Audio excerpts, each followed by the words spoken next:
അഭിഷേകം. ലേവ്യരുടെ പുസ്തകം 8-ാം അധ്യായം 1 മുതൽ 36 വരെയുള്ള വാക്യങ്ങൾ. പുരോഹിത അഭിഷേകം. കർത്താവ് മോശയോട് അരുളി ചെയ്തു, വസ്ത്രങ്ങൾ, അഭിഷേക തൈലം, പാപപരിഹാര ബലിക്കുള്ള കാള, 2 മുട്ടാടുകൾ, 1 കുട്ട പുളിപ്പില്ലാത്ത അപ്പം എന്നിവയോടുകൂടി അഹ്റോനെയും പുത്രന്മാരെയും കൊണ്ടുവരിക. സമാഗമനകൂടാരത്തിൻ്റെ വാതിൽക്കൽ സമൂഹത്തെ ഒന്നിച്ചു കൂട്ടുക. കർത്താവ് കൽപ്പിച്ചതുപോലെ മോശ ചെയ്തു. സമാഗമനകൂടാരത്തിൻ്റെ വാതിൽക്കൽ സമൂഹത്തെ ഒന്നിച്ചു കൂട്ടി. അപ്പോൾ മോശ സമൂഹത്തോട് പറഞ്ഞു, ഇങ്ങനെ ചെയ്യണമെന്നാണ് കർത്താവ് കൽപ്പിച്ചത്. അനന്തരം മോശ അഹ്റോനെയും പുത്രന്മാരെയും മുൻപോട്ട് കൊണ്ടുവന്ന് അവരെ വെള്ളം കൊണ്ട് കഴുകി. അഹ്റോനെ കുപ്പായം അണിയിച്ച് അരപ്പട്ട കെട്ടി മേലങ്കി ധരിപ്പിച്ചു. അതിനു മീതെ ഏഫോദ് അണിയിച്ചു. ഏഫോദിൻ്റെ വിദഗ്ധമായി നെയ്തെടുത്ത പട്ട അവൻ്റെ അരയിൽ ചുറ്റി. പിന്നീട് ഒരു സ്ത്രാണം ധരിപ്പിച്ചു. അതിൽ ഉറീമും തുമ്മീമും നിക്ഷേപിച്ചു. തലപ്പാവ് ധരിപ്പിച്ച് അതിൻ്റെ മുൻവശത്തായി കർത്താവ് കൽപ്പിച്ചിരുന്നതുപോലെ വിശുദ്ധ കിരീടമായ പൊൻതകിട് ചാർത്തി. അനന്തരം അഭിഷേക തൈലമെടുത്ത് കൂടാരവും അതിലുള്ളതൊക്കെയും അഭിഷേകം ചെയ്ത് വിശുദ്ധീകരിച്ച് അതിൽ നിന്നും കുറച്ചെടുത്ത് ബലിപീഠത്തിൽ 7 പ്രാവശ്യം തളിച്ചു. ബലിപീഠവും അതിൻ്റെ എല്ലാ ഉപകരണങ്ങളും ശാളനപാത്രവും അതിൻ്റെ ചുവടും അഭിഷേകം ചെയ്ത് വിശുദ്ധീകരിച്ചു. പിന്നീട് ശിരസിൽ തൈലാഭിഷേകം ചെയ്ത് അഹ്റോനെ വിശുദ്ധീകരിച്ചു. കർത്താവ് കൽപ്പിച്ചിരിക്കുന്നത് പോലെ മോശ അഹ്റോൻ്റെ പുത്രന്മാരെയും മുൻപോട്ട് കൊണ്ടുവന്ന് കുപ്പായം അണിയിക്കുകയും അരപ്പട്ട കെട്ടുകയും തൊപ്പി ധരിപ്പിക്കുകയും ചെയ്തു. മോശ പാപപരിഹാര ബലിക്കുള്ള കാളയെ കൊണ്ടുവന്നു. അഹ്റോനും പുത്രന്മാരും അതിൻ്റെ തലയിൽ കൈകൾ വെച്ചു. മോശ അതിനെ കൊന്ന് രക്തമെടുത്ത് അതിൽ വിരൽ മുക്കി ബലിപീഠത്തിൻ്റെ കൊമ്പുകളിൽ പുരട്ടി ബലിപീഠം ശുദ്ധീകരിച്ചു. ബാക്കി രക്തം ബലിപീഠത്തിന് ചുവട്ടിലൊഴിച്ചു. അങ്ങനെ ബലിപീഠം ശുദ്ധി ചെയ്ത് പരിഹാര കർമ്മത്തിന് സജ്ജമാക്കി. ആന്തരിക അവയവങ്ങളിൽ മേലുള്ള മേധസ്സു മുഴുവനും കരളിൽ മേലുണ്ടായ നെയ്വലയും ഇരുവൃക്കകളും അവയുടെ മേധസ്സും എടുത്ത് ബലിപീഠത്തിൽ വെച്ച് ദഹിപ്പിച്ചു.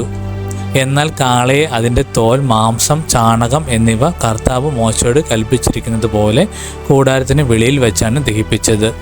ദഹനബലിക്കുള്ള മുട്ടാടിനെ അവൻ കൊണ്ടുവന്നു. അഹ്റോനും പുത്രന്മാരും അതിൻ്റെ തലയിൽ കൈകൾ വെച്ചു. മോശ അതിനെ കൊന്ന് രക്തം ബലിപീഠത്തിന് ചുറ്റും ഒഴിച്ചു. അതിനെ കഷ്ണങ്ങളായി മുറിച്ച് തലയും കഷ്ണങ്ങളും മേധസ്സും ദഹിപ്പിച്ചു. കർത്താവ് കൽപ്പിച്ചിരിക്കുന്നത് പോലെ മോശ അതിൻ്റെ ആന്തരിക അവയവങ്ങളും കാലുകളും വെള്ളത്തിൽ കഴുകി. അതിനെ മുഴുവനും അവിടത്തേക്ക് പ്രീതിജനകമായ സൗരഭ്യം നൽകുന്ന ദഹനബലിയായി ബലിപീഠത്തിൽ വെച്ച് ദഹിപ്പിച്ചു. അവൻ മറ്റേ മുട്ടാടിനെ, പുരോഹിതാഭിഷേകത്തിൻ്റെ മുട്ടാടിനെ കൊണ്ടുവന്നു.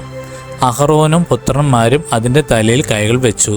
മോശ അതിനെ കൊന്ന് കുറേ രക്തമെടുത്ത് അഹ്റോൻ്റെ വലത്ത് ചെവിയുടെ അഗ്രത്തിലും വലത് കൈയുടെ തള്ളവിരലിലും വലത് കാലിൻ്റെ പെരുവിരലിലും പുരട്ടി. പിന്നീട് അഹ്റോൻ്റെ പുത്രന്മാരെ അടുക്കൽ വരുത്തി കുറച്ച് രക്തം ഓരോരുത്തരുടെയും വലത്ത് ചെവിയുടെ അഗ്രത്തിലും വലത് കൈയുടെ തള്ളവിരലിലും വലത് കാലിൻ്റെ പെരുവിരലിലും പുരട്ടി. ശേഷിച്ച രക്തം ബലിപീഠത്തിന് ചുറ്റും ഒഴിച്ചു. കൊഴുത്ത വാലും ആന്തരിക അവയവങ്ങളിന്മേലുള്ള മേധസ്സും കരളിന്മേലുള്ള നെയ്വലയും ഇരുവൃക്കകളും അവയുടെ മേധസ്സും വലത്തെ കുറകും എടുത്തു. കർത്താവിൻ്റെ സന്നിധിയിൽ പുളിപ്പില്ലാത്ത അപ്പം ഇരിക്കുന്ന കുട്ടയിൽ നിന്നും ഒരപ്പവും എണ്ണ ചേർത്ത ഒരപ്പവും ഒരടയും എടുത്ത് മേധസ്സിൽ പോലും വലത്തെ കറുകിന്മേലും വെച്ചു. ഇവയെല്ലാം അവൻ അഹ്റോൻ്റെയും പുത്രന്മാരുടെയും കൈകളിൽ വെച്ച് കർത്താവിൻ്റെ മുമ്പിൽ നീരാജനം ചെയ്തു. അനന്തരം മോശ അവ അവരുടെ കൈകളിൽ നിന്നെടുത്ത് ബലിപീഠത്തിന്മേൽ ദഹനബലി വസ്തുക്കളോടൊപ്പം വച്ച് ദഹിപ്പിച്ചു. അഭിഷേക ബലിയായി കർത്താവിന് പ്രീതികരമായ സൗരഭമായി അർപ്പിച്ച ദഹനബലിയാണിത്. മോശ അതിൻ്റെ നെഞ്ച് കർത്താവിൻ്റെ സന്നിധിയിൽ നീരാജനം ചെയ്തു. കർത്താവ് കൽപ്പിച്ചതുപോലെ അഭിഷേക ബലിയാടിൽ നിന്നും മോശയ്ക്കുള്ള ഓഹരിയായിരുന്നു അത്. അനന്തരം മോശ കുറച്ച് അഭിഷേക തൈലവും ബലിപീഠത്തിന്മേലുള്ള രക്തവും എടുത്ത് അഹ്റോൻ്റെയും അവൻ്റെ വസ്ത്രങ്ങളുടെ മേലും പുത്രന്മാരുടെയും അവരുടെ വസ്ത്രങ്ങളുടെ മേലും തളിച്ചു. അങ്ങനെ മോശ അഹ്റോനെയും അവൻ്റെ വസ്ത്രങ്ങളെയും പുത്രന്മാരെയും അവരുടെ വസ്ത്രങ്ങളെയും വിശുദ്ധീകരിച്ചു. മോശ അഹ്റോനോടും പുത്രന്മാരോടും പറഞ്ഞു, സമാഗമനകൂടാരത്തിൻ്റെ വാതിൽക്കൽ വെച്ച് മാംസം വേവിക്കണം. ഞാൻ കൽപ്പിച്ചിട്ടുള്ളതനുസരിച്ച് അത് അഭിഷേക കാഴ്ചകളുടെ കുട്ടയിലുള്ള അപ്പവും അഹ്റോനും പുത്രന്മാരും അവിടെ വെച്ച് ഭക്ഷിക്കണം. ശേഷിക്കുന്ന അപ്പവും മാംസവും തീയിൽ ദഹിപ്പിക്കണം.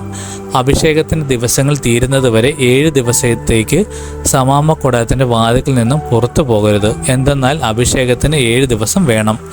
ഇന്ന് ചെയ്തത് കർത്താവിൻ്റെ കൽപ്പന അനുസരിച്ച് നിങ്ങളുടെ പാപങ്ങളുടെ പരിഹാരത്തിന് വേണ്ടിയാണ്. ആകയാൽ കർത്താവിൻ്റെ കൽപ്പനകൾ കാത്തുകൊണ്ട് 7 ദിവസം രാവും പകലും നിങ്ങൾ സമാഗമനകൂടാരത്തിൻ്റെ വാതിൽക്കൽ കഴിയുവിൻ, അല്ലെങ്കിൽ നിങ്ങൾ മരിക്കും. എന്തെന്നാൽ ഇങ്ങനെയാണ് കർത്താവ് എന്നോട് കൽപ്പിച്ചിരിക്കുന്നത്. മോശ വഴി കർത്താവ് കൽപ്പിച്ചിരിക്കുന്നതെല്ലാം അഹ്റോനും പുത്രന്മാരും നിറവേറ്റി.